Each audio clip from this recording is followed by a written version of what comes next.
Dia laki-laki sejak kecil disodomi sama tetangganya sendiri karena ya bapak ibunya percaya gitu, pikirnya itu orang yang baik.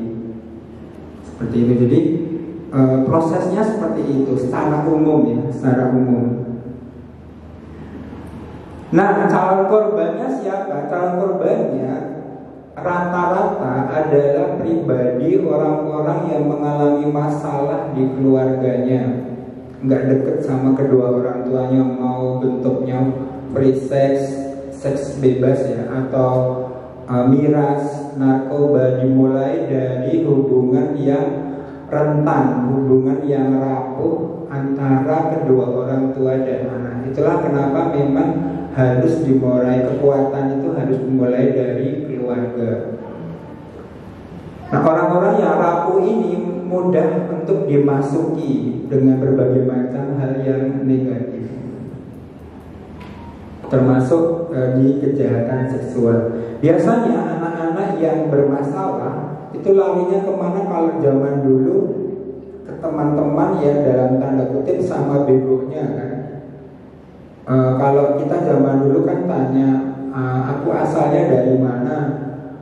Ya sudah, nggak ada sumber yang lain. Kalau sekarang luar biasa pengaruhnya teman-teman yang ada di lingkungan kita. Mungkin anak kita nggak kenal pornografi, nanti kenal pornografinya lewat temennya dan sebagainya. Apalagi dunia internet yang luar biasa.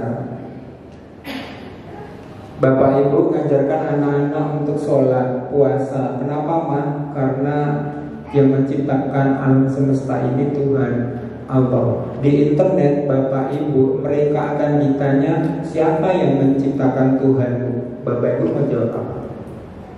Bapak Ibu ngajarkan anak-anaknya untuk tidak COLI atau ONANI atau masturbasi. Nggak boleh. 2019 launching di Jurnal Internasional Kesehatan, diduga penyebab kanker prostat itu karena kantong spermanya jarang dikeluarkan. Kesimpulannya seminggu harus dikeluarkan 2 kali. Bapak Ibu mau jawab apa?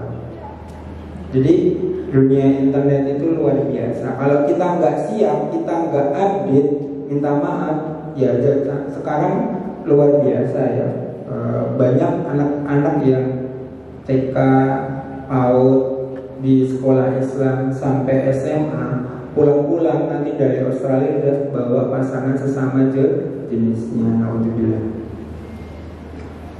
Nah, biasanya di dunia internet inilah sekarang banyak pelaku yang luar biasa. Nanti tiba-tiba putra-putri kita hilang gitu, terutama perempuan ya. Nanti lari dari rumah dan sebagainya. Nah, hal-hal yang buruk tadi di zaman now itu diperparah dengan sistem sosial di Indonesia yang dari zaman Bapak Soekarno sampai Bapak Jokowi itu belum menjadi prioritas. Ya karena memang sesuatu yang tidak nampak. Kalau orang kan lihatnya ya jalan tol, gedung dan sebagainya. Sementara kalau sistem sosial gak banyak perubahannya. Dulu mungkin bantuan langsung, sekarang pakai kartu gitu. Tahun 2019 waktu HUT Gerindra di Facebook dia ngadakan lomba, saya juara nomor 1. Itu menyoroti sistem sosial kita yang belum memadai. Putra-putri kita tadi diajari damkar ya, pemadam api, atau kalau ada teman jatuh apa sih yang ditambah lukanya, P3K sudah dapat sejak TK dan SD, tapi tidak dengan sistem sosial. Apa yang terjadi misalnya teman kita mengalami bullying, nggak ada. Misalnya ada kejahatan seksual di satu kampung, jangankan bapak ibunya, bapak RT-nya, RW-nya mungkin bingung mau ngapain gitu. Padahal sudah ada P2T, P2A, MK3, cybercrime, tapi mereka tidak terintegrasi, tidak ada SOP atau standar operasional prosedur apa sih yang harus dikerjakan jika mengalami kejahatan seksual misalnya. Jadi, nah itu sistem sosial kita yang belum memadai juga. Jadi bayangkan keadaan di Indonesia itu udah carut marut mengenai tadi pornografi dan sebagainya, ditambah sistem sosial yang tidak memadai. Nah, akhirnya apa yang bisa kita lakukan? Pertama, pencegahan. Jadi yang pertama, mau nggak mau tadi harus dimulai dari keluarga kita sendiri masing-masing. Evaluasi keluarga kita, apakah kita sudah menjadi keluarga yang baik-baik saja gitu. Kalau enggak ya tadi Bapak Ibu bisa lihat sendiri di luar seperti apa. Nah, bagaimana caranya? Yang pertama ya kita mau nggak mau harus menjadi sahabat terbaik bagi putra-putri kita. Kalau tidak, dia akan mencari sahabat di luar sana yang luar biasa menerima mereka. Nah, bagaimana menjadi sahabat terbaik bagi anak-anak kita? Ada dua hal yang harus dilakukan. Yang pertama, komunikasi yang sehat. Apa komunikasi yang sehat? Ciri-cirinya ada dua. A, jujur, terbuka, tetapi tidak vulgar, sesuaikan dengan kemampuan otak si anak. Nah, ini contohnya di keluarga kami, saya dan istri saya sekalipun belum pernah berbohong pada anak-anak kami, sehingga buahnya ya mereka selalu percaya dengan apa yang kami sampaikan. Sementara banyak orang tua yang biasa berbohong ke anak-anaknya, walaupun itu bercanda, nggak boleh. Rasulullah bercanda pun tetap jujur. Contohnya tadi putra-putri kami umur 6 tahun sudah paham reproduksi manusia dua-duanya. Jadi jujur, terbuka, tapi tidak vulgar. Yang B, jangan memutus komunikasi. Apa memutus komunikasi? Pandangan mata, gestur tubuh kita itu harus menghargai putra-putri kita.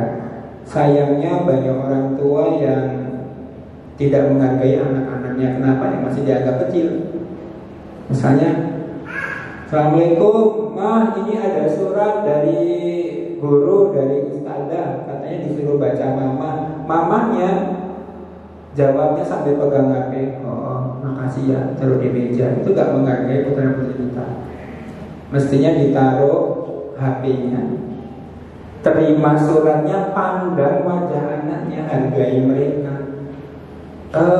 Alhamdulillah kamu amanah sekali ya.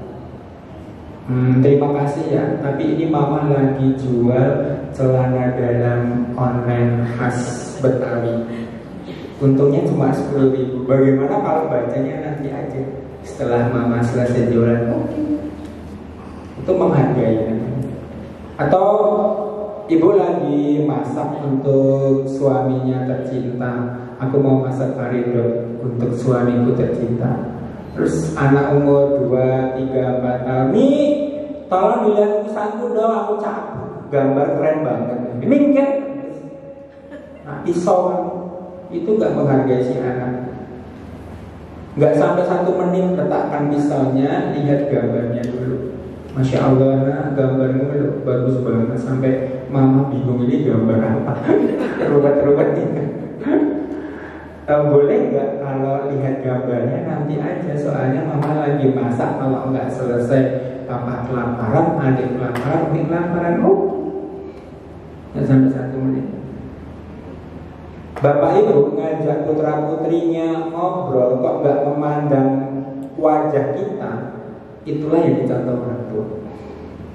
Itu komunikasi yang sehat. Yang kedua, hubungan yang erat. Apa hubungan yang erat? Ada 2 indikatornya. Yang pertama, orang tua memahami anak. B, anak memahami orang tua. Kalau yang A, orang tua memahami anak, saya yakin banyak yang tahu, tapi sayangnya tidak dilakukan gitu. Bapak Ibu kan pernah jadi anak-anak, pernah jadi remaja, tapi nggak mau tahu urusan mereka. Contohnya misalnya anak TK umur 5 tahun gitu ya, ngomong, "Mah, tahu Blackpink nggak?" "Astagfirullah, haram itu nggak boleh." Gitu. Sudah. Ibu lupa, ibu itu dulu penggemar Westlife, New Kid on the Block, Tommy Page, Mbak Roma Irama ya. Kita dulu pernah menjadi mereka, nggak tiba-tiba lahir itu jadi soli-solian, enggak. Ya butuh proses gitu. Jadi kita downgrade, kita jadi ya seperti mereka sama. Ketika putri saya, Bi tahu Blackpink nggak? Oh itu Lisa, Blackpink itu asalnya dari Bangkok, Thailand. Ketika dia ingin menjadi member Blackpink, itu menyisikan sekitar 1.500 orang. Jadi kita nyambung dulu. Nah setelah nyambung, tanamkan nilai-nilai yang kita inginkan sesuai dengan syariat. Misalnya, saya bilang, Dek, bukannya Abi nggak suka Blackpink ya, itu kenapa sih bajunya sobek-sobek? Apa kurang bahan atau gimana menurut kamu?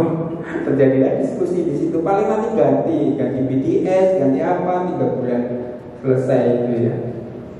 Jadi kita downgrade, nyambung dulu baru masuk. Ini kan seperti saya di jurang sebelah sini, anak kita sebelah sana. Awas, di belakangmu ada harimau. Tapi kan ini jurang ini ada udara yang nanti ketika sampai di sana mau harusnya kita kan bangun jembatan dulu ke sana baru disampaikan, begitu kan? Yang B, kalau ini saya memahami banyak orang tua yang tidak tahu karena menikah ya menikah saja, nggak belajar ilmu parenting. Anak memahami orang tua bagaimana caranya diajari pakai persamaan ya, logika persamaan atau contoh atau model atau diajak merasakan apa yang kita rasakan. Kenapa nggak bisa mereka dianggap dewasa dengan cuma kata-kata itu ya nggak masuk akal gitu. Misalnya anaknya masih TK sampai jam 9 masih nonton film ya, bapak ini membanting tulang, memeras keringat ke malah nonton, ya Allah, ya gak bakal paham membanting tulang itu apa, memeras keringat apa.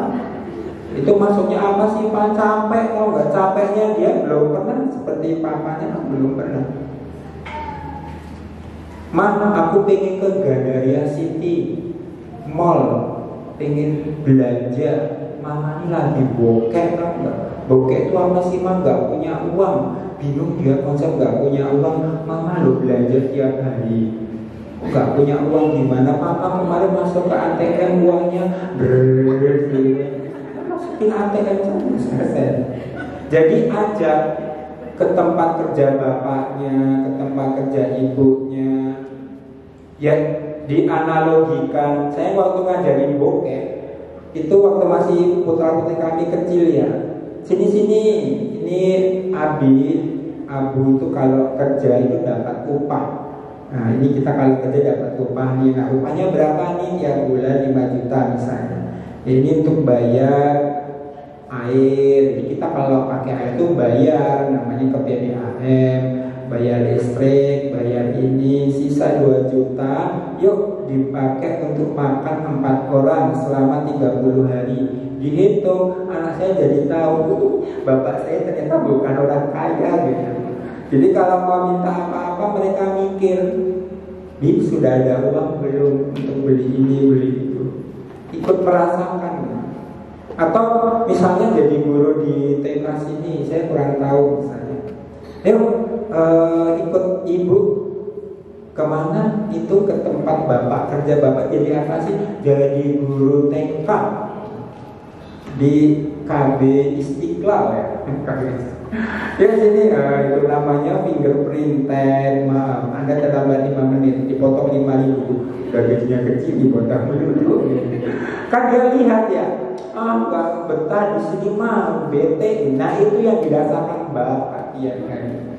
Saya pengen tanya bapak ibu ketika pulang kerja atau pulang dari manapun, saya pengen tanya siapa anak-anaknya yang menyediakan teh, nawarin teh lah minimal, atau sandalnya diambilin taruh di tempatnya, nggak ada. Izin HP-nya. Nah kalau ini sudah terbangun, bapak ibu nggak perlu khawatir. Kenapa? Intinya kita jadi sahabat terbaik anak-anak kita.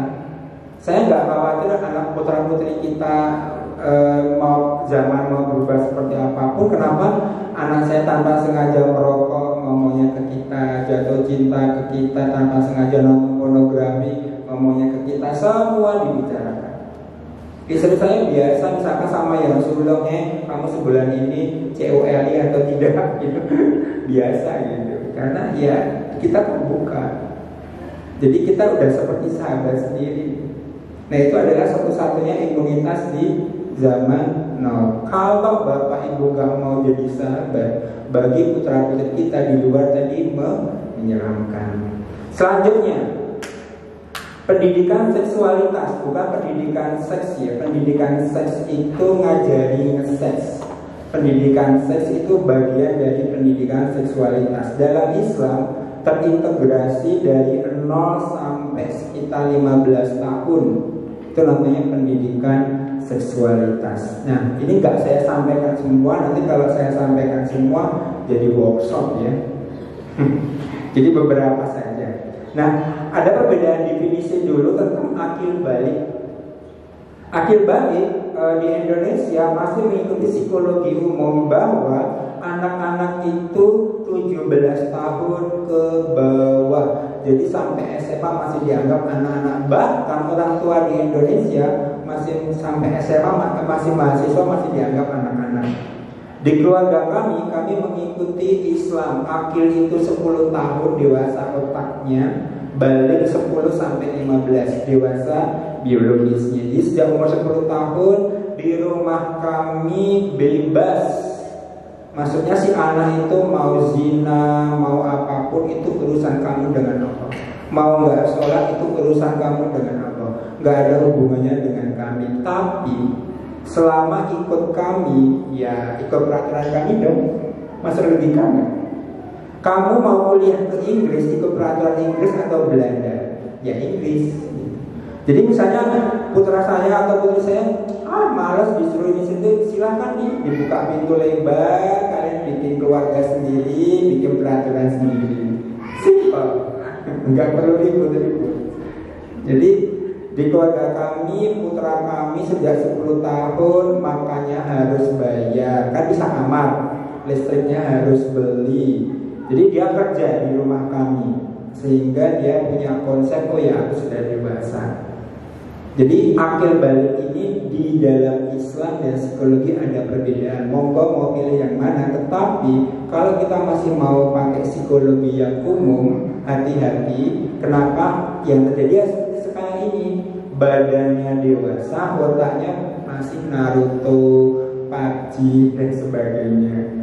Masih banyak anak SMP SMA yang bingung mau ngapain. Putra saya lulus SMP boarding school, dia milih homeschooling. Sekarang lagi di Paris selama setahun di kampung Inggris. Terus rencana mau pengen magang di hotel, pengen belajar kerja seperti apa. Terus sampai kita di kuliah, biaya kuliah sendiri. Kita nggak akan membiayai mereka kuliah, mereka harus biaya kuliah sendiri. Dan dia targetnya nikah di usia 23 atau 24. Nah, monggo mau pakai cara yang mana? Kalau saya ikuti yang di Islam. Nah, teknisnya seperti apa? Hati-hati dengan aurat utama. Dalam Islam itu disuruh menutupi aurat utama, jelas hukumnya. Nggak boleh aurat utama, kemaluan utama itu dilihat baik bapak ibunya, saudaranya dan sebagainya. Tapi apa yang terjadi? Kita ketika punya anak bayi itu malah dimainkan kelaminnya kan waktu memandikan. Itu pelecehan seksual orang tua ke anaknya. Nggak boleh. Islam jelas. Tadi kan saya sudah bilang itu termasuk pelecehan seksual. Di rumah kami saya kasih contoh. Ketika masih bayi putra putri kami, saya ngomongnya ke yang perempuan misalnya, ketika dimandikan, dek ini namanya vagina, nggak boleh dipegang oleh siapapun kecuali suamimu kelak. Kalau yang laki-laki kecuali istrimu kelak. Abi sama Umi cuma boleh megang, 1 ketika memandikan, 2 ketika menceboi, 3 ketika vaginamu terasa sakit dan harus diperiksa terus.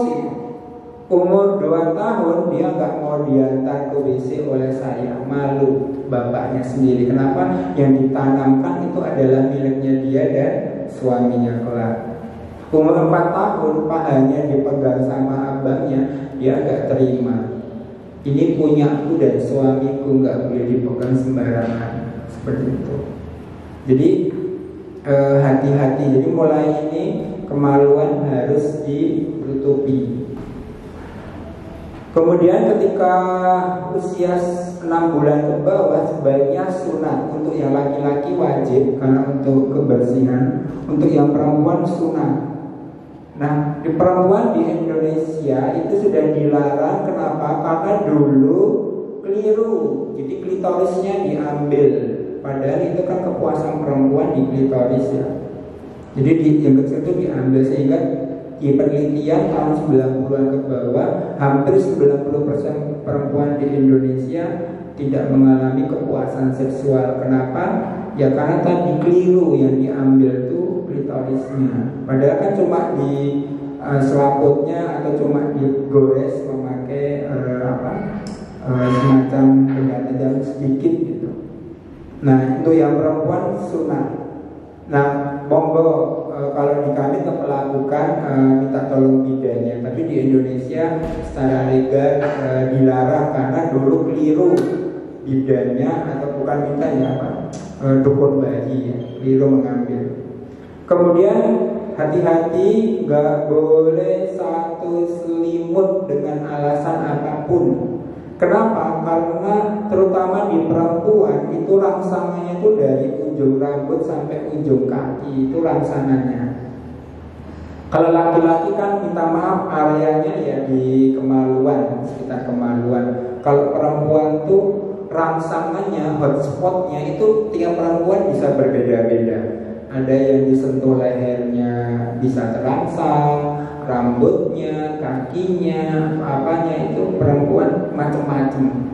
Itulah kenapa dilarang satu selimut dengan alasan apapun. Kemudian hati-hati dengan ciuman, pelukan, kasih sayang. Rasulullah mengajarkan, jadi ada hadis Rasulullah melihat anak-anak kemudian dipeluk, dicium sambil bercanda-canda. Ada salah satu sahabat lewat, ya Rasulullah, aku belum pernah seperti itu, anakku banyak. Rasulullah mengatakan barang siapa tidak menyayangi tidak akan disayangi. Tapi hati-hati, ketika si anak sudah bisa menolak maka harus dihargai. Misalnya nih bapak kan kadang pulang capek kan, kemudian misalkan namanya Angel, cantik Angel, kamu cantik banget sudah mandi, bapak boleh cium kan?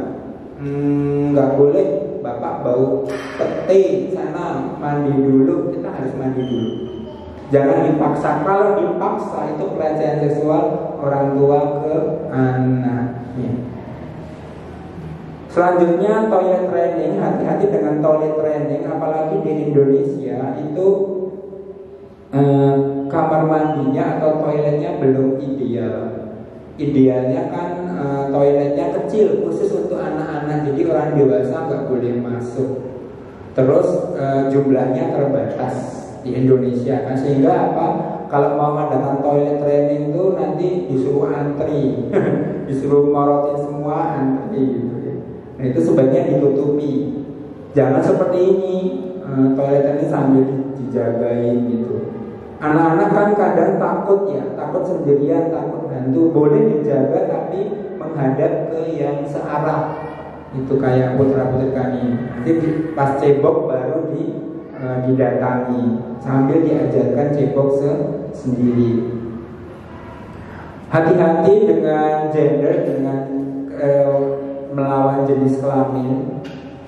Itu kalau dalam Islam, gender itu berdasarkan jenis kelamin, berdasarkan biologisnya.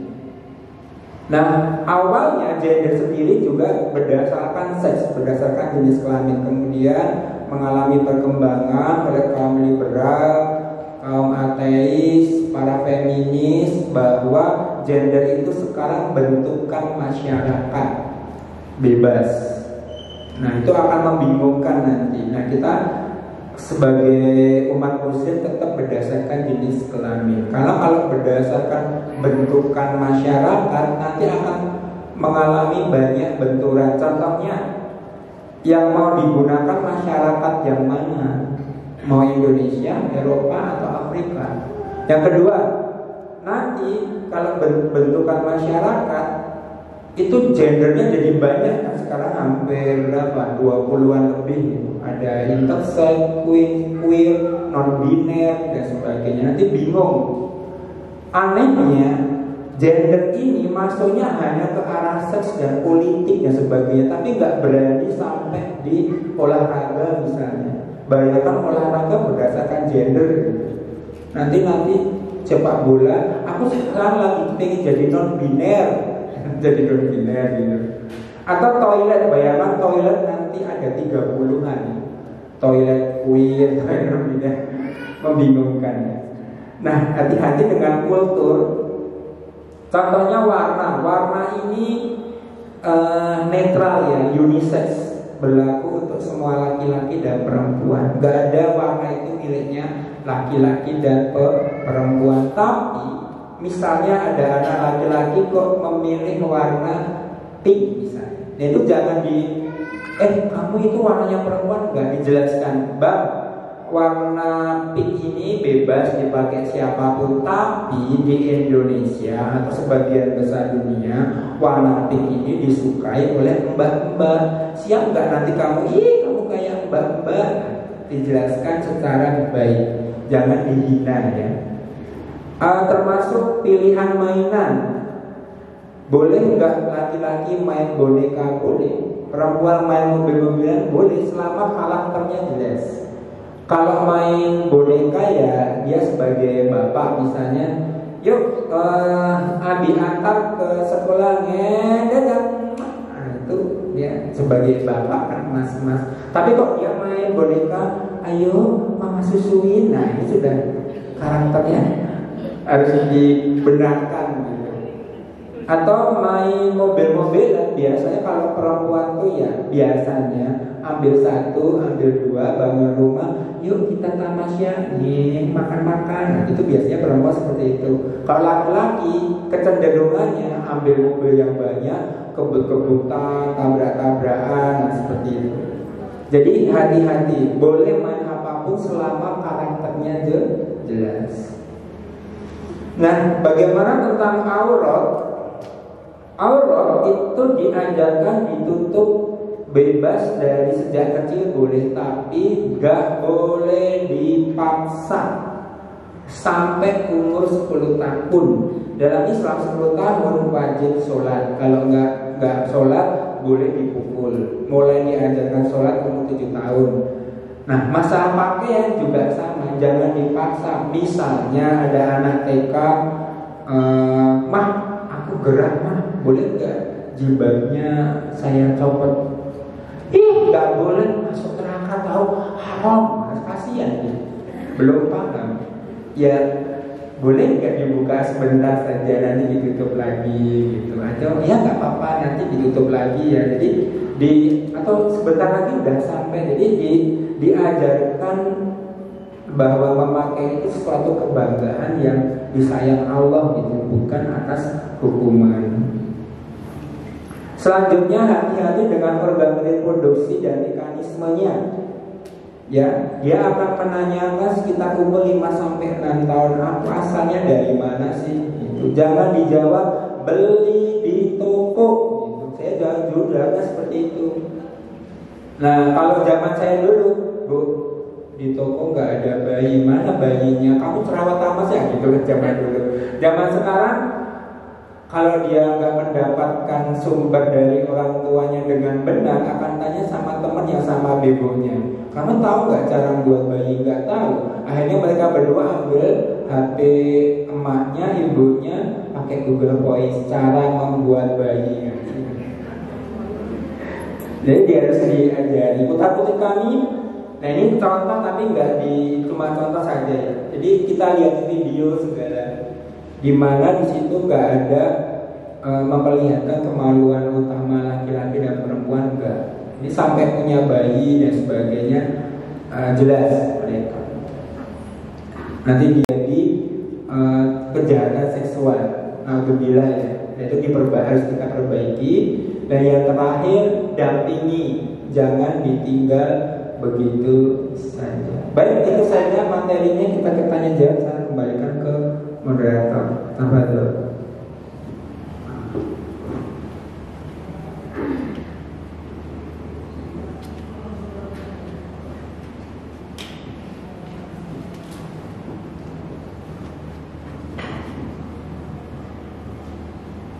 Jadi, baik, terima kasih atas paparan materi yang disampaikan oleh Kak Sinyo.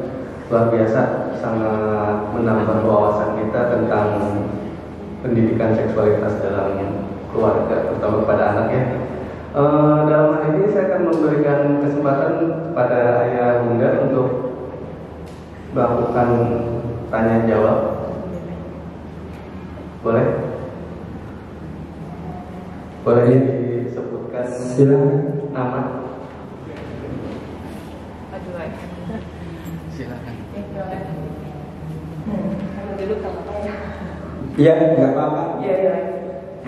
Assalamualaikum warahmatullahi wabarakatuh. Waalaikumsalam warahmatullahi wabarakatuh. Saya dengan kerenan hari ini Bunda dari Madia Salsabila kelas KB kecil, kelas berapa kecil. Tadi saya mau ingin menanyakan sebenarnya nggak melompat jauh dengan tema yang hari ini, tapi sebenarnya masih terkait dengan beberapa penjelasan dari Kak Sinyo. Tadi Kak Sinyo kan menjelaskan bahwa anak-anak yang tadinya sudah di sekolah yang baik, lalu dia keluar negeri, lalu dia akan menjadi LGBT.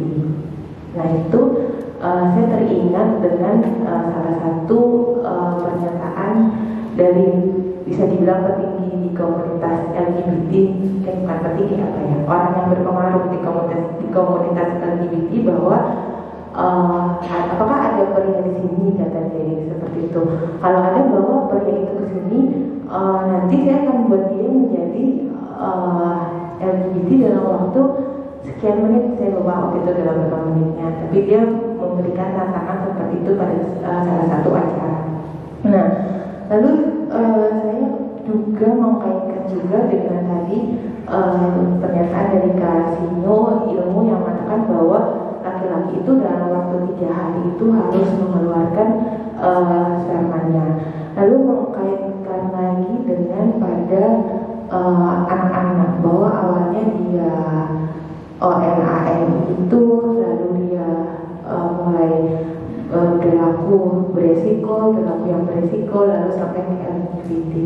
Tapi ini saya ingin menarik ini pada pasangan suami istri sebetulnya.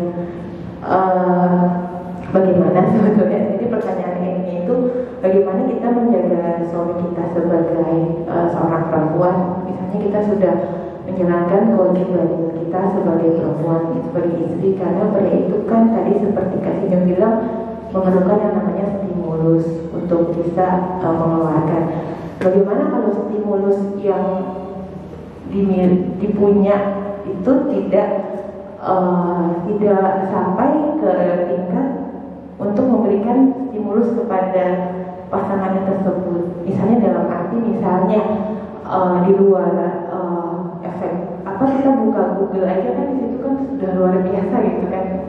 Padahal kan dalam Islam wanita itu dengan menutup aurat dengan lengkap, sehingga pada saat dia tidak melihat berjinah matanya di luar, sehingga pada saat bertemu dengan istrinya stimulus seksualnya itu cukup untuk si pasangannya itu dapat mengeluarkan. Tapi bagaimana dengan kondisi sekarang ini, melihat buka internet saja stimulusnya sudah luar biasa seperti itu pandangannya, sehingga mungkin pada saat bertemu istrinya, ini saya hanya memberikan kemungkinan aja belum tentu benar. Pada saat bertemu istrinya mungkin istrinya berbeda dengan yang dilihat pada saat membuka Google internet seperti itu. Nah lalu pada saat ketemu istrinya ternyata tantangannya tidak cukup untuk memberikan stimulus kepada suaminya. Yaitu ingin bertanya, dan lalu akhirnya misalnya ketemu dengan yang tadi yang orang yang berpengaruh di komunitas tersebut bisa membuat laki-laki itu dalam waktu sekian menit bisa menjadi LGBT karena mungkin ada stimulus tertentu yang tidak bisa diberikan oleh istrinya. Sebenarnya kaitannya seperti itu, tapi mungkin agak luas pertanyaannya, mungkin kasihnya bisa membuat ini menjadi lebih simpel gitu, apa yang luas gitu di pikiran saya. Lalu sebenarnya ini yang utama, kedua itu sebenarnya terkait dengan gender tadi. Nah kalau gender itu kan ada yang secara Islam, ada yang dalam yang bukan Islam. Kalau bukan Islam kan ada kesetaraan gender. Sebenarnya sih kalau saya sendiri dari pihak perempuan, mohon maaf mungkin jawabannya kan dari pihak perempuan, dengan logika saya sendiri ada persetujuan untuk kesetaraan gender. Mohon maaf ya, karena kan kita perempuan kesetaraan gender. Jadi di SDG yang SDG 2030 Sustainable Development Goals itu saya pernah membaca di goals yang ke kalau nggak salah 6 atau 7. Jadi dia itu membahas tentang kesetaraan gender, di mana di era COVID kemarin, di mana laki-laki dan perempuan semuanya bekerja di rumah. Namun betul tadi sesuai dengan yang Mas Kasih bilang bahwa dengan budaya yang ada di suatu negara tersebut, gender itu yang menitikberatkan tugas dan peran perempuan. Misalnya perempuan ini di suatu negara tugasnya itu adalah memasak, mengurus anak, membereskan rumah tangga, dan di suatu kondisi tertentu di mana kondisi ekonomi mungkin tidak memadai, peran perempuan ini mungkin bertambah sebagai mencari nafkah juga. Nah itu yang disoroti pada saat pandemi itu, isu kesetaraan gender yang diangkat adalah bahwa pada saat pandemi di mana perempuan itu bekerja di rumah, harus mengurus anak, mungkin juga mengurus suaminya, mengurus rumah tangganya, karena budaya yang ada di negara ini seperti itu, sementara suaminya mungkin hanya satu peran saja saat itu, hanya sebagai pencari nafkah. Di situ ada ketidaksetaraan. Sebetulnya gender itu kalau saya pembagian kerja, kalau saya sendiri sih menilainya hanya pembagian kerjanya saja dalam rumah tangga itu. Dan saya juga sebenarnya pernah juga menanyakan kepada ustadz ulama dan menanyakan bagaimana sih pola pembagian tugasnya di rumah seorang ustadz terhadap istrinya. Nah di situ saya melihat bahwa dalam Islam perempuan sangat memuliakan, jadi istrinya itu tidak berkewajiban mencucikan bajunya. Jadi waktu itu saya sampai cukup mendetail, jadi semua baju ulama tersebut itu tidak boleh istrinya mencucikan, karena istri itu bukan yang bukan saya tidak bisa mengistilahkan, tapi karena ustadz itu sangat memuliakan istrinya, jadi semua pekerjaan rumah tangga itu ustadz ini yang mengerjakan, juga tugas anak-anaknya, ya istrinya tugasnya ya berbeda lah dengan isu-isu gender yang ada seperti itu. Tapi kan sebenarnya kalau kita juga tidak bekerja, karena putusan itu kalau istri bekerja dia akan lebih lelah pada ustadz itu. Jadi saya melihat di sini yang memang ustadz ini menjalankan sesuai dengan agama Islam dan begitu indah dan begitu menyenangkan dan tidak membebani istrinya. Dia melihat secara nyata seperti itu. Mungkin itu dua pertanyaan saya, tapi mungkin yang utama yang pertama tadi sih Kasihnya yang untuk keharmonisan rumah tangga bagaimana kiat-kiatnya. Terima kasih kesempatannya. Assalamualaikum warahmatullahi wabarakatuh.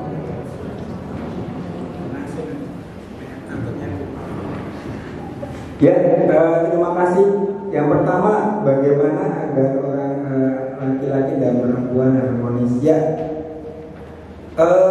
kenapa banyak laki-laki selingkuh?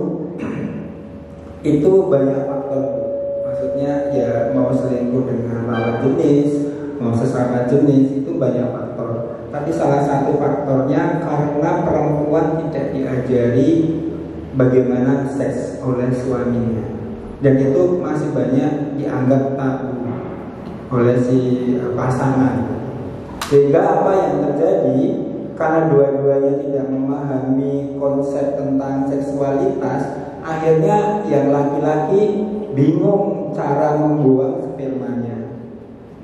Gitu. Kalau perempuan itu ketika dia puas, mengalami kepuasan, itu bisa tahan 3 bulan tidak melakukan, karena nikmatnya luar biasa. Itulah kenapa perempuan kalau puas seksual itu nggak bisa menahan bersuara. Dia akan mengeluarkan suara-suara yang di laki-laki ya jarang nih. Di perempuan tuh kalau nikmatnya luar biasa, setara dengan melahirkan, sakitnya luar biasa. Itulah kenapa perempuan nikmat itu bisa tahan 3 bulan tidak melakukan. Kalau laki-laki kan enggak, 3 hari pengen melakukan. Nah akhirnya apa? Ya tidak diajari mana sih titik-titik yang membuat laki-laki bahagia. Itu kan enggak diajari. Si laki-lakinya bingung, perempuannya juga bingung. Akhirnya apa, laki-lakinya nonton pornografi. Sementara di pornografi itu sudah bermacam-macam yang aneh-aneh. Karena kan dia akan berevolusi. Normalnya kalau laki-laki dan perempuan sudah misalnya laki-laki di atas, perempuan di bawah misalnya. Itu nanti di pornografi ada yang modelnya BDSM, disiksa dulu, ada yang laki-laki juga pengen dimanja dan sebagainya. Nah, akhirnya ketidaktahuan tadi membuat laki-laki kebanyakan selingkuh. Ya, kalau takut dengan perempuan, akhirnya dengan laki-laki, entah itu modelnya waria atau sesama jenis gay misalnya. Yang makanya penyakit di ibu rumah tangga sekarang meningkat, ya, baik HIV, kanker serviks. Karena apa? Suaminya selingkuh. Selingkuhnya bermacam-macam. Tadi tidak diajari cara mengelola kantong sperma dengan baik. Bagaimana sih cara mengelolanya? Kan harus diajari. Kalau enggak nanti ya tadi kemana-mana. Jadi memang ya dua-duanya harus diedukasi, baik laki-laki maupun perempuan, supaya ya harmonis. Misalnya si istri lagi bad mood, gak nyaman gitu ya, sementara tahu si suami ini sudah 3 hari ini penuh, ya dalam Islam dibolehkan dikeluarkan secara manual pakai tangan, tapi yang mengeluarkan istri itu dibolehkan. Nah itu kan nggak diajari, akhirnya ya akhirnya tapi kemana-mana. Jadi memang harus belajar dua-duanya. Titik-titik mana sih hotspot di laki-laki itu yang mana saja harus diajari. Kalau enggak ya susah. Karena beda dengan perempuan. Perempuan bisikan saja sudah bisa menggoda perempuan. Misalnya, Dek, kamu itu cantik kayak Luna Maya. Mau nggak saya kasih emas 3 kilo? Itu sudah bisa menggoda laki-laki juga. Laki-laki ya minta maaf di area-area yang minta maaf seperti apa ini, seperti payudaranya laki-laki itu juga salah satu titik langsang gitu. Tapi kan banyak perempuan yang tidak tahu kan.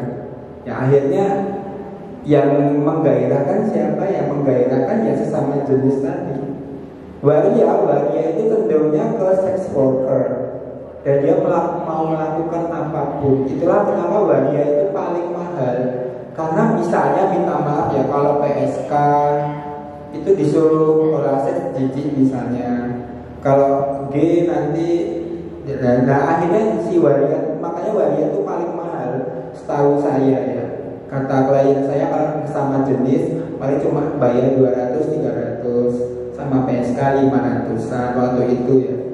Sama waria 1 juta lebih mahal gitu. Jadi karena dia mau melakukan apapun hal yang aneh-aneh, termasuk di video pornografi yang dia tonton gitu. Itulah kenapa Islam itu mengajarkan seks itu nggak seperti binatang gitu. Makanya Rasulullah kan kadang bercanda-bercanda dulu, mandi bareng seperti itu kan. Saya pengen tanya misalkan bapak yang di sini, kalau saya misalnya nih, nah saya kadang aduh ini panglimanya habis pulang nih dari Jakarta, ingin dirawat dong sama dokternya, kayak gitu. Jadi kayak bermain-main, bercanda-canda, nggak langsung kayak binatang, enggak. Nah itu memang harus belajar ya. Itu yang pertama. Kemudian yang kedua, kalau kita melihat sejarah feminisme, sejarah feminisme itu dari kemarahan kaum perempuan di Eropa dan Amerika, karena mereka dulu sangat dihina, disiksa ya, sampai nanti ada yang pakai apa itu semacam besi panas dimasukkan dari vagina sampai ke kepala gitu.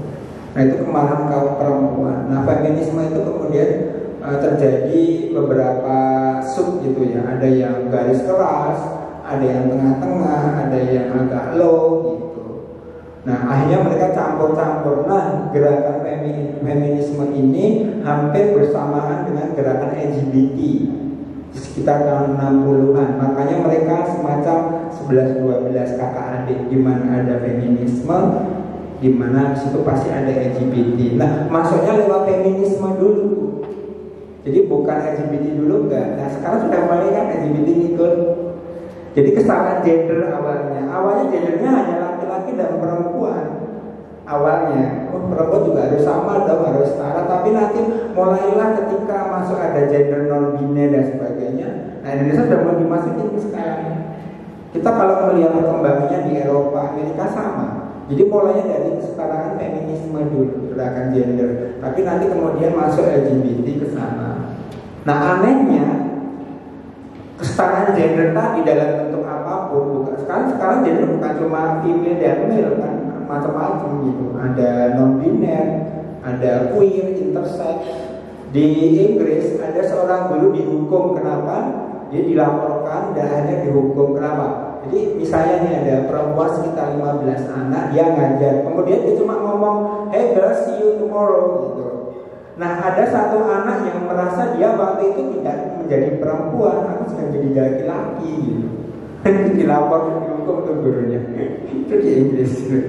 Jadi sudah sampai ke taraf itu gitu. Nah anehnya ya, kita kalau mau fair ya, gerakan feminisme dan sebagainya ini hanya terjadi di tataran tadi politik, seks dan sebagainya, nggak sampai berarti ke misalnya olahraga misalnya. Bayangkan kalau sampai di olahraga, jadi nggak masuk akal gitu. Kalau berdasarkan bentukan masyarakat tadi, terus sejarahnya. Nah berkaitan dengan Islam, di Islam itu wanita dan perempuan, kalau ini laki-laki dan perempuan ya, female dan male, itu di hadapan Allah setara, sama, nggak ada yang lebih baik, nggak ada yang lebih buruk, jadi sama. Jadi di hadapan Allah kita sama. Tapi ketika di dunia, Islam menjelaskan bahwa laki-laki itu dilebihkan dari perempuan. Itu kenapa ya? Untuk memikul tanggung jawab dan sebagainya, di pemimpin dan sebagainya, dilebihkan dari perempuan. Tapi harmonisasi bentuknya, bukan intimidasi. Jadi dalam Islam itu setahu saya, perempuan itu adalah perhiasan permata yang harus disayang-sayang. Kerjaannya bukan ngurus rumah tangga, enggak. Jadi rumah tangga itu pekerjaan laki-laki, kewajiban laki-laki. Nah ini dijelaskan ketika masih kecil. Nah tapi kan kultur di dunia nggak seperti itu. Di setahu saya dalam Islam itu laki-laki itu yang harus belanja, masak, yang harus menyediakan kebutuhan rumah tangga. Taunya istrinya apa? Luluran, ya, senam-senam, ya, pokoknya cantik, jelita ke salon, seperti itu. Bukan suruh gitu, enggak. Nah contohnya Fatimah itu putri Rasulullah. Waktu itu minta khadimah, minta pembantu. Mau tahu jawabannya Rasulullah? Kamu kerjakan apa yang kamu kerjakan itu, sampai kepalanya sampai kayak pecah-pecah gitu kan. Itu yang akan membuat masuk surga. Jadi ketika perempuan membantu suami, ya, pekerjaan suami, rumah tangga, itu akan menjadi jalannya ke surga. Jadi perempuan itu dalam Islam itu sangat dihormati. Ya, cuma mengasuh anak dan sebagainya, melayani suami, cuma seperti itu, bukan seperti yang terjadi di Indonesia atau di seluruh dunia. Nah, tapi kan diserang secara umum kan.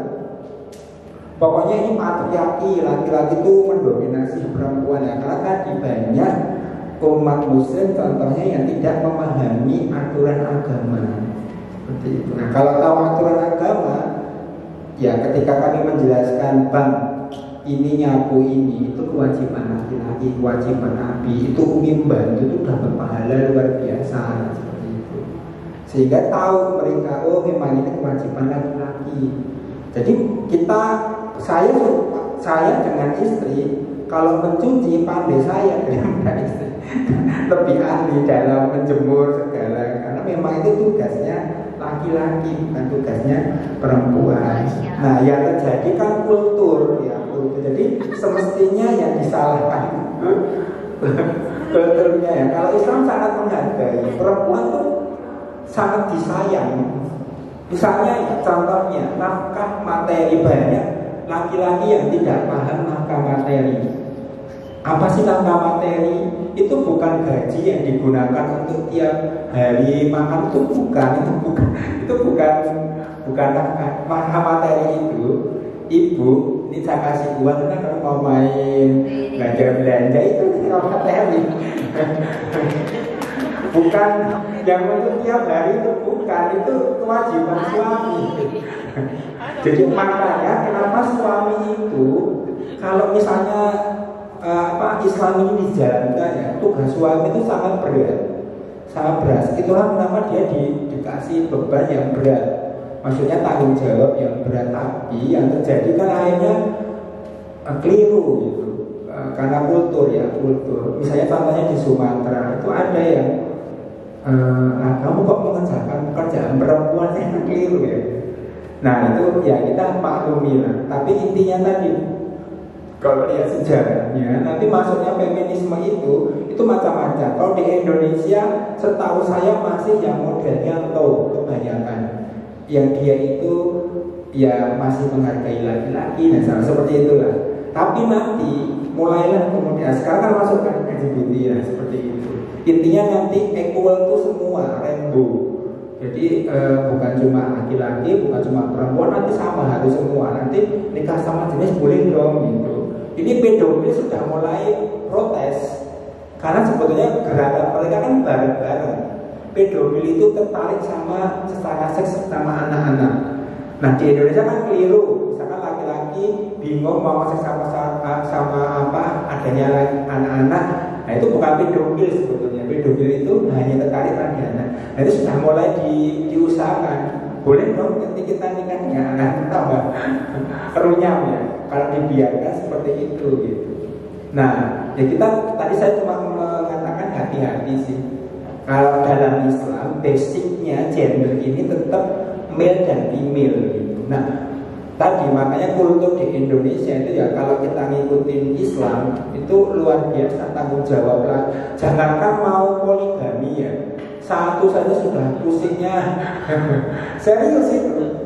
Jadi ya istri itu harus sering, misalkan diajak jalan-jalan dan sebagainya gitu, supaya nggak stres di rumah kayak gitu kan. Seperti itulah.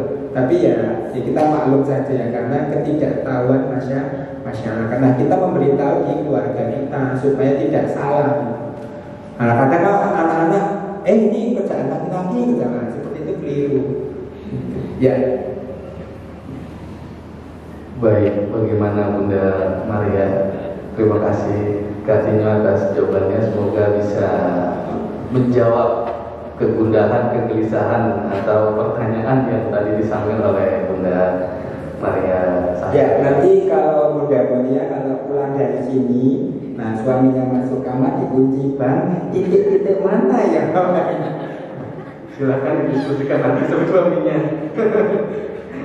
Baik, selanjutnya Ayah Bunda,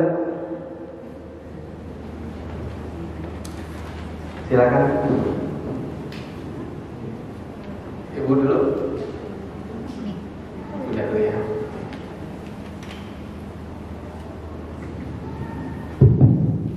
Assalamualaikum warahmatullahi wabarakatuh. Waalaikumsalam warahmatullahi wabarakatuh.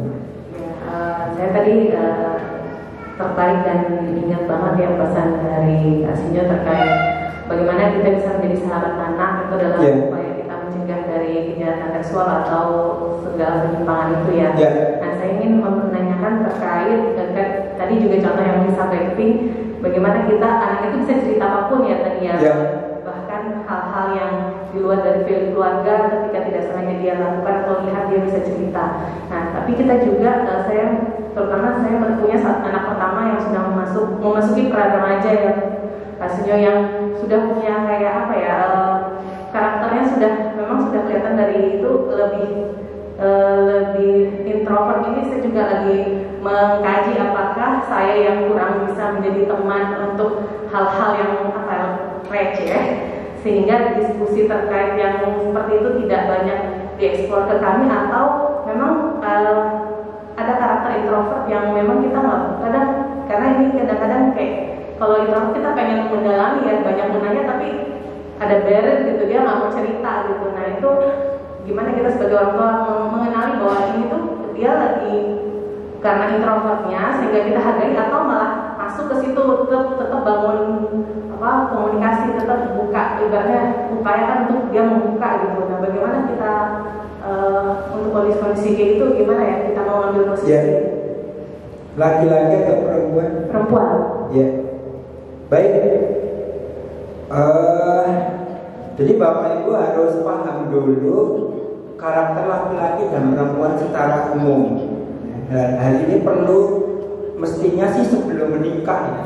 Tahu sebelum menikah, termasuk ketika sudah menikah punya putra dan putri itu harus tahu. Contohnya dalam melihat warna saja laki-laki dan perempuan itu berbeda jauh.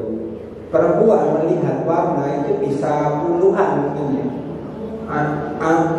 Gradasinya itu bisa pink, bisa magenta, bisa navy, itu pusing bagi laki-laki. Laki-laki itu lihat ya hitam, putih, merah yang jelas-jelas itu. Dalam karakter misalnya berbelanja misalnya ya, secara umum kalau belanja itu kan saya kalau sama istri saya mending main sama putra putri saya di lantai bawah. Kenapa perempuan kecenderungannya itu kan satu jalan-jalannya, jadi nanti dia membandingkan harga itu bisa antara lantai 1, lantai 2, lantai 3 hanya untuk sesuatu yang mungkin bagi laki-laki sepele gitu, dan ujungnya nggak jadi beli, nggak jadi beli. Saya kan capek ya nganter. Kalau laki-laki itu kan saya biasanya butuh sepatu ya, butuh sepatu diskon ini sudah diukur selesai beli gitu. Jadi kayak itu the point ya, kayak seks gitulah. Seks itu kan laki-laki pengennya langsung minta maaf, masuk keluar sudah. Kalau perempuan kan enggak. Perempuan itu kan dia harus dirangsang dulu, dibuat senang dulu perasaannya gitu. Jadi karakter laki-laki dan perempuan memang secara umum berbeda, baik secara biologis maupun psikologis. Nah, laki-laki salah satunya itu dia adalah egoisnya tinggi. Itulah kenapa jarang ada laki-laki curhat itu jarang. Kalau ada malah mengerikan ya. Misalnya ya, pas saya putra putri masih kecil kan saya sudah sering keluar kota. Saya kalau telepon, kalau yang laki-laki itu kadang cuma Hendy, sehatnya sudah. Kalau yang perempuan tuh kadang joget-joget dulu, lalu 1 jam itu ngomong cerita. Nah itu memang karakter perempuan. Jadi kita harus tahu dulu secara umum laki-laki dan perempuan memang berbeda. Apapun itu bentuknya secara umum ya. Misalnya ibu-ibu itu kan kalau mau pesen makanan misalnya, tolong beliin martabak manis, toppingnya tolong ya kalau bisa dibikin 3. Ini bikin pusing kita bacanya. Bapaknya jawabnya oke gitu. Itu bukan berarti bapak itu nggak sayang, tidak. Ya memang ya sudah oke kayak gitu. Jadi kita harus tahu dulu secara umum. Nah dalam tubuh kembang seseorang nanti kemudian ada anomali, ada perubahan-perubahan yang disebabkan berbagai macam hal. Ya misalnya ada memang gangguan biologis, gangguan otak dan sebagainya, atau gangguan psikologis, atau mengalami penguatan yang lain. Misalnya pernah dia mau curhat sama ibu, "Mah, aku mau curhat mau curhat apa, ini gini, lah seperti itu kok curhat. Akhirnya apa? Jadi takut dia. Nah itu mungkin tampaknya simpel, tapi itu buahnya kita tidak tahu. Nah semestinya kalau anak putri ibu, nah cari akarnya apa, nah nanti diselesaikan. Nah semestinya kalau perempuan mestinya suka curhat, ya curhat ke ibunya, bapaknya. Kalau putri kami kedua-duanya curhatnya. Kalau putri kami tentunya kalau ke saya ya curhatnya kalau pas gak punya uang. Intinya mereka curhat, tapi kok enggak, itu berarti anomali, bukan kebiasaan perempuan. Nah itu harus diganti seperti itu. Ya, terima kasih Kak Sinyo.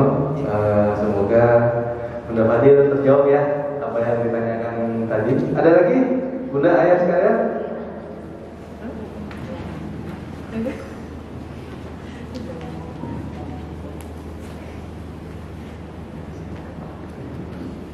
Assalamualaikum warahmatullahi wabarakatuh. Waalaikumsalam warahmatullahi wabarakatuh. Kak, tadi saya mau tanya yang dari kata udah sempat bilang tuh yang untuk bagaimana cara mengelola apa yang kantong sperma untuk ya kantong sperma ya. Terus sama untuk anak umur 6 tahun ya. Saya kan juga punya anak, ada laki-laki dan perempuan. Nah, perempuan ini yang 6 tahun ini, tadi itu emang pernah nanya juga tuh Kak yang apa yang kayak reproduksi yang ujung-ujungnya ke sana gitu, cuma saya bingung jelasinnya. Terus kan tadi kakak bilang anak sini dari 6 tahun udah tahu ya. Gimana caranya supaya kasih tahunya tuh nggak vulgar gitu? Baik. Satu lagi Kak, kalau sekarang ini kan saya suka lihat di berita tuh yang untuk sekolah di asrama itu ya ada bahaya yang juga yang gurunya ke muridnya, yang antar murid bisa terbentuk seperti LGBT.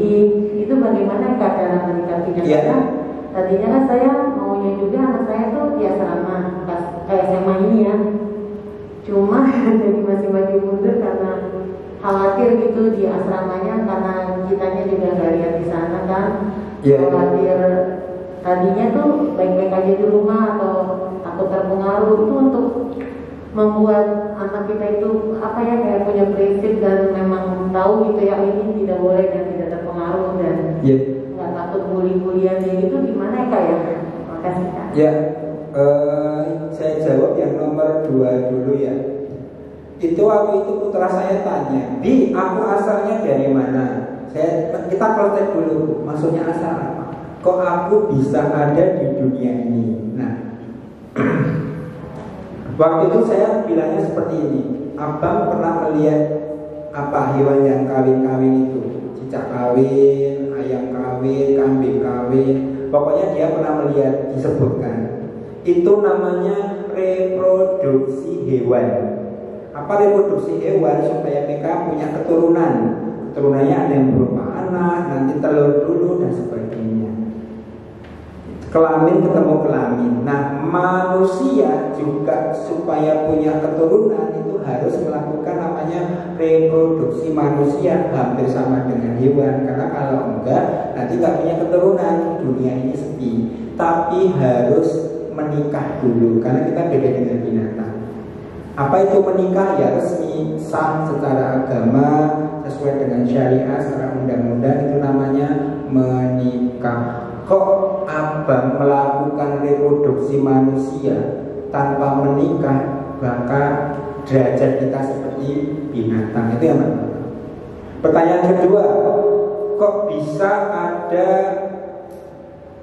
bayi dalam perutnya Umi? Namanya bukan perut, namanya kandungan.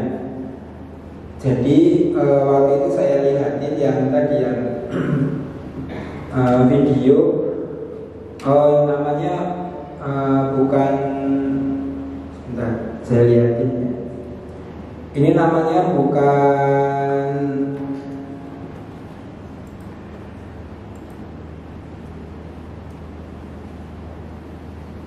bukan perut tapi kandungan. Nah, saya lihat video ini itu sudah lama tapi banyak orang tua yang tidak tahu. Padahal bermanfaat sekali. Jadi memperlihatkan ini namanya spermatozoid. Apa spermatozoid calon anak. Jadi ini kamu dulu itu kayak kecebong dari bapak menuju ovum punya ibu, jumlahnya sekitar 2,5 juta. Nah, dihalang-halangi oleh ibu supaya pada mati. Itulah, ini sampai jadi bayi tanpa memperlihatkan kemaluan laki-laki dan perempuan. Ini sekitar 15 menitan. Sudah, yang perempuan itu gak tanya lagi. Oh, begitu ya. Jadi dia kalau lihat gambar, oh ini spermatozoid punyanya suami ke istri. Kata suami dan istri itu yang paling penting. Paham ya? Nah, laki-laki kan keponya tinggi.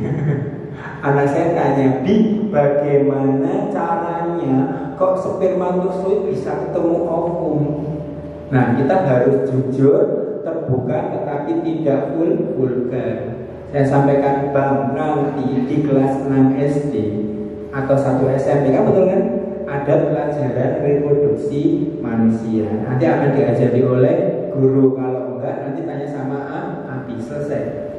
Nah, seperti itu. Jadi kita di zaman now nggak bisa cuma pakai agama menjelaskan. Kita harus menggunakan juga kemajuan teknologi supaya seimbang. Islam itu seimbang, nggak boleh ke kanan, nggak boleh ke kiri.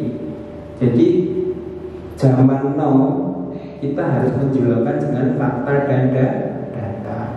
Itu yang pertanyaan kedua. Pertanyaan ketiga,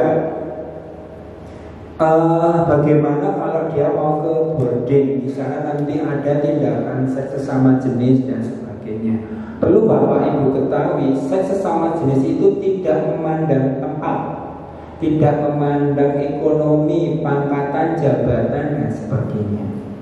Di boarding itu memang sering terjadi karena cepat ketahuan dan biasanya melibatkan lebih dari 2 orang.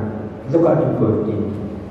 Di umum sama ada, tapi seakan-akan nggak ada. Nah, ini yang mengerikan. Jadi saya pernah punya klien itu kelas 7 SMP.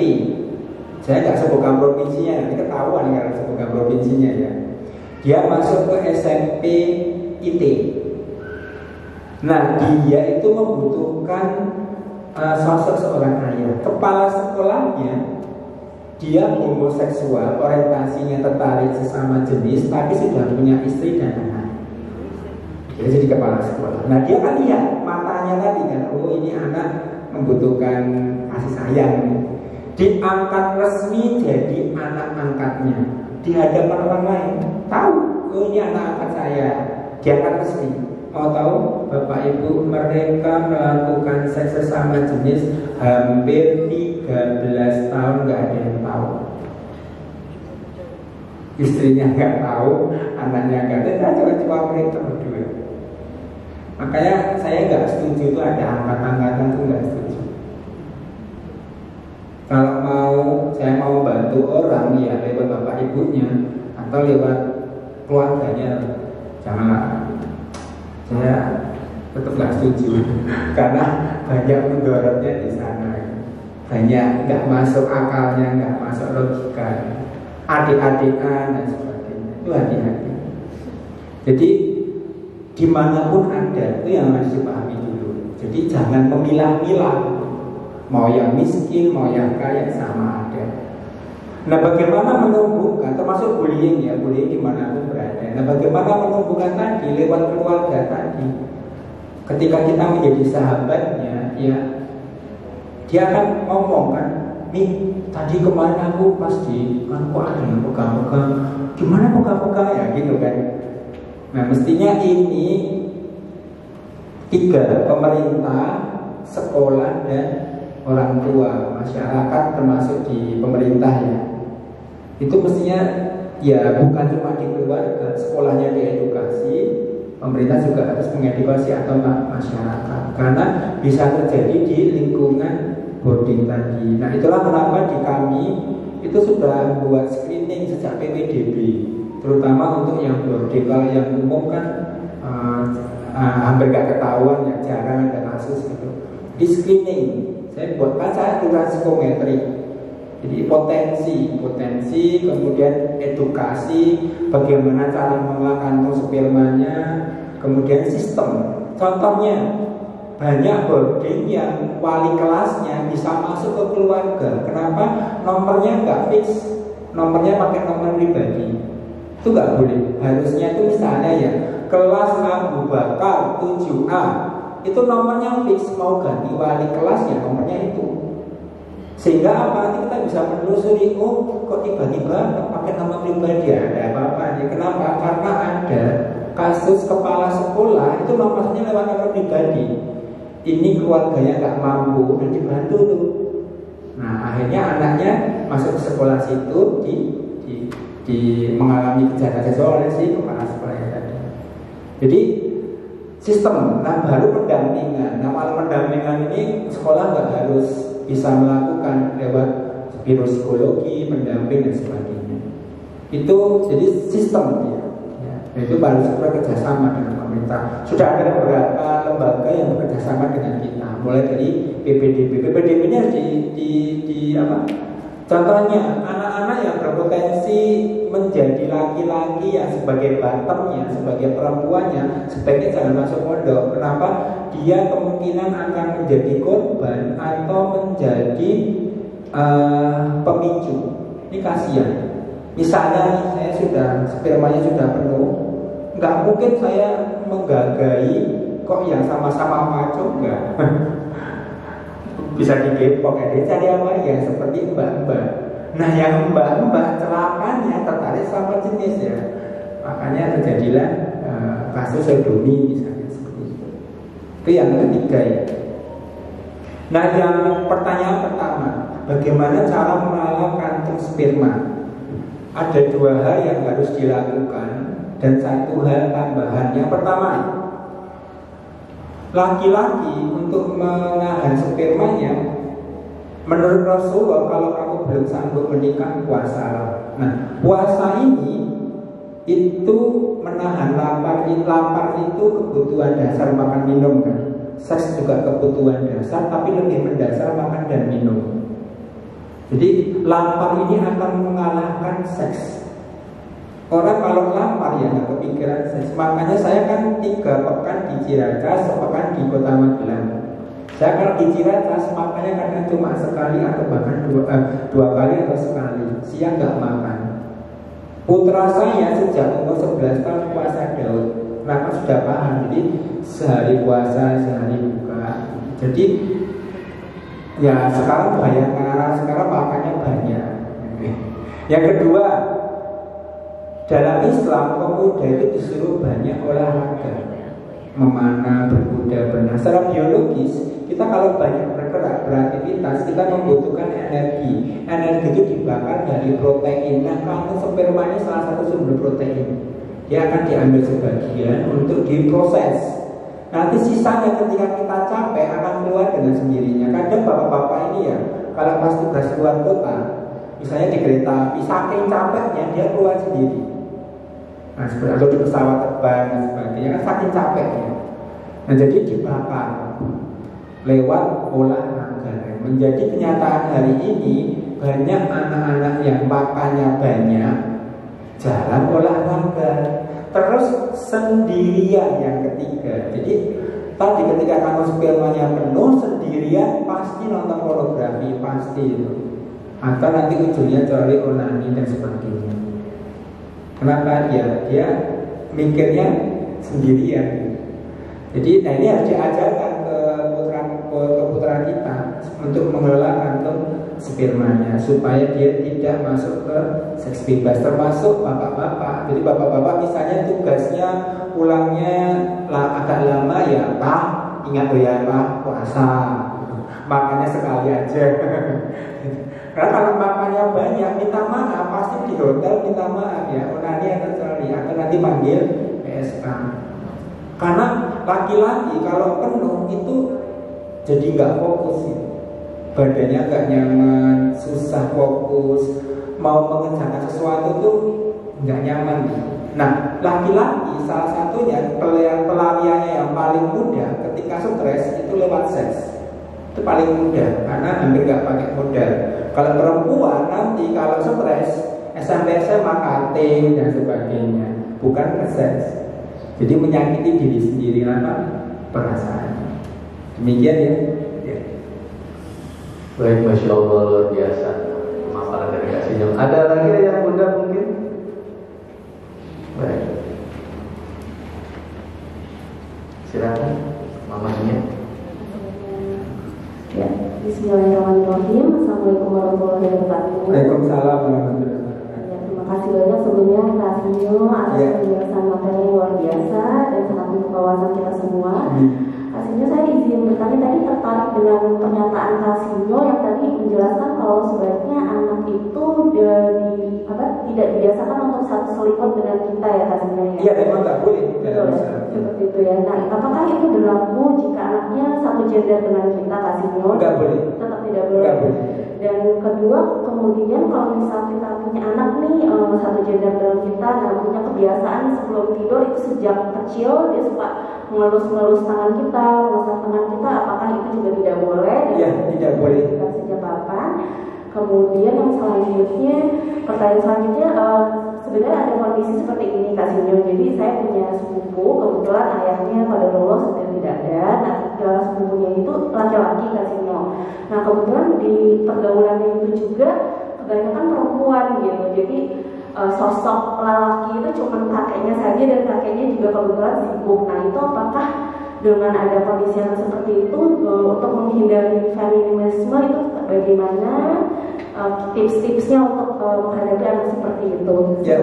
Terima kasih banyak Kak Sinyo. Assalamualaikum warahmatullahi wabarakatuh. Waalaikumsalam warahmatullahi wabarakatuh. Jadi selimut itu aturan dari Islam. Jadi nggak boleh satu selimut jelas. Dan bagaimana kalau ya pelan-pelan, mungkin nggak langsung bisa berubah ya. Misalnya sudah terbiasa selama ini diberitahu, Dek, itu ya perempuan tuh nanti kita mudah terangsang. Dijelaskan saja nggak apa-apa terangsang. Jadi selama selimutnya sendiri-sendiri pisah. Gitu. Nah itu tapi pelan-pelan. Kalau ini aku dingin, nggak apa-apa, pelan-pelan. Nanti bertahap. Itu yang pertama. Terus kemudian memegang-megang itu biasanya terjadi ketika biasanya ya putus susuan. Jadi ketika diputus susuannya itu dia anak itu pengen membutuhkan sesuatu untuk pengantar tidur.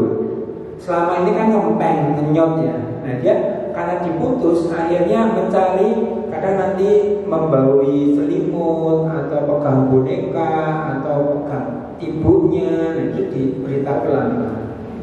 Di pelatihan ya, kan nggak mungkin Umi selamanya sama adik. Nanti Umi juga meninggal. Kamu mau pegang-pegang kerangkanya Umi gitu kan? Jadi ya pelan-pelan gitu. Diberitahu tapi secara ahsan, secara baik. Nah, lama-lama insya Allah bisa. Kan sampai ada yang minta maaf ya, dia itu selimutnya nggak pernah dicuci dari kecil. Itu dibawa kemana-mana seperti itu apa? Ini kan saya kalau tidur nggak membauinya, jorok banget. Itu kan sudah saya gangguan mental gitu kan, gangguan kejiwaan gitu yang sudah sampai segitunya gitu. Nah, jangan sampai terjadi seperti itu kan. Nah itu pelan-pelan diberitahu baik-baik, insya Allah bisa. Karena kan itu namanya perubahan modifikasi perilaku di psikologi dibolehkan. Maksudnya secara ini bisa. Kemudian yang terakhir tadi, kalau misalkan anak di lingkungan banyak. Oh ya, teori tumbuh kembang orang itu ada 3.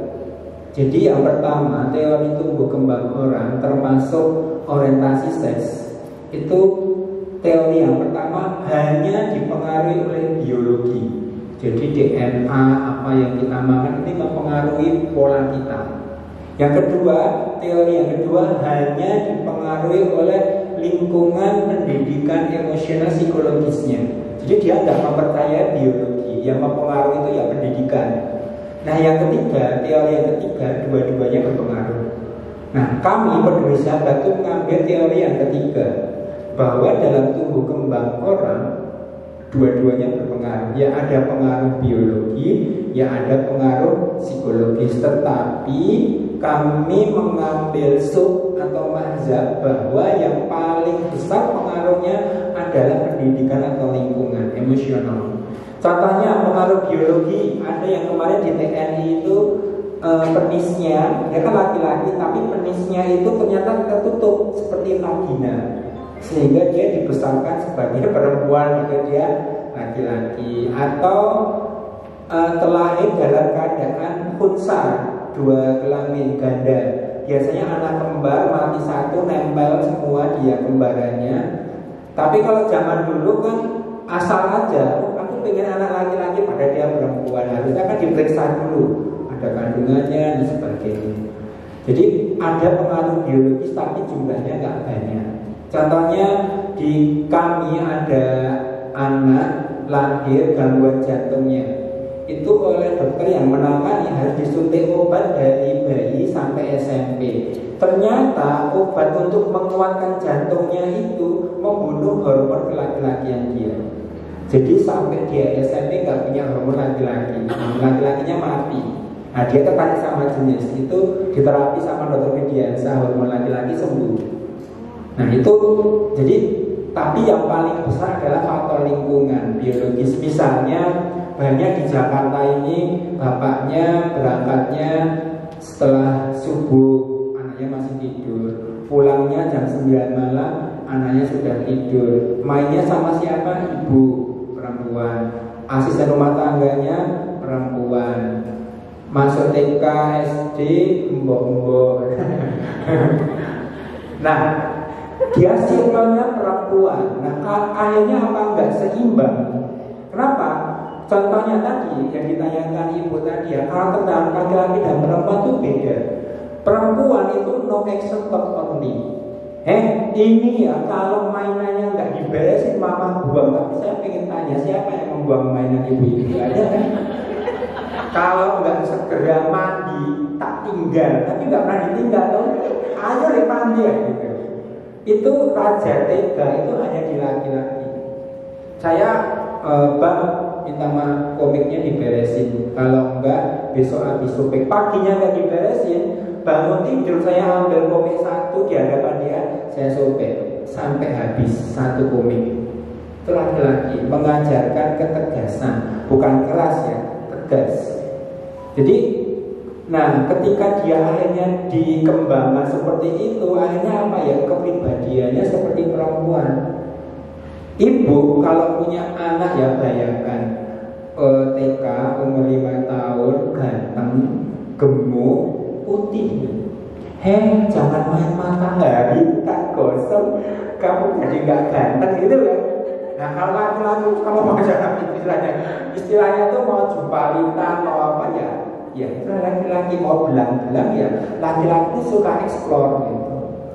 Nah jadi harus dicarikan model. Rasulullah terlahir dalam keadaan yatim, tapi ada model pengganti.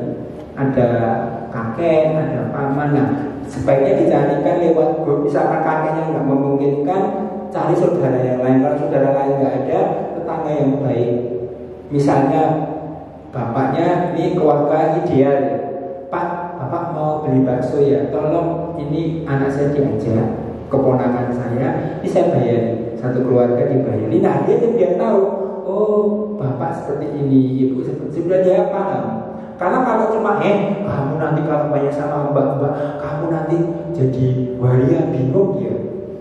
Itu jadi dia harus lewat model langsung supaya paham. Misalnya diajak, misalkan TK ya, yuk kita sekarang profesinya bukan dangkal ya, salon gitu. Nah, biasakan ini namanya mbak-mbak jadi-jadian. Kalau di Indonesia namanya waria. Dulu ketika TK mainnya sama mbak-mbak. Nah, jadi tahu dia. Oh, aku berarti kalau besar seperti ini ya nggak mau kan. Nah celakanya di Indonesia ini juga diberi panggung gitu, sehingga banyak anak laki-laki aku pengen jadi kayak Olga, kayak pengen jadi itu Robin Onsu yang melambai tapi uangnya banyak. Nah, itu jadi masalah juga, gitu ya? Ya. Baik, sekian tadi jawaban dari Kak Sino, semoga pemania terjawab ya. Izin saya menarik kesimpulan dari yang disampaikan oleh Kak Sino tadi. Pada dasarnya pendidikan seksualitas bagi sebagian orang masih dianggap sesuatu yang tabu ya. Padahal pendidikan seperti itu bisa membuat anak lebih peduli dan menjaga tubuhnya, serta bisa memiliki orientasi seksual yang normal terhadap pasangan atau jenisnya. Bisa kita sebut seperti Kak Dino tadi jelaskan heteroseksual namanya. Izin Kak Dino, dari beberapa pertanyaan yang tadi ada buku dari Kak Dino. Kira-kira dari 4 yang bertanya yang terbaik yang mana Kak Dino? Yang pertama saja. Baik, tepuk tangan untuk Bunda Maria. Luar biasa. Semoga bukunya bisa menjadi menambah wawasan. Foto baru di foto.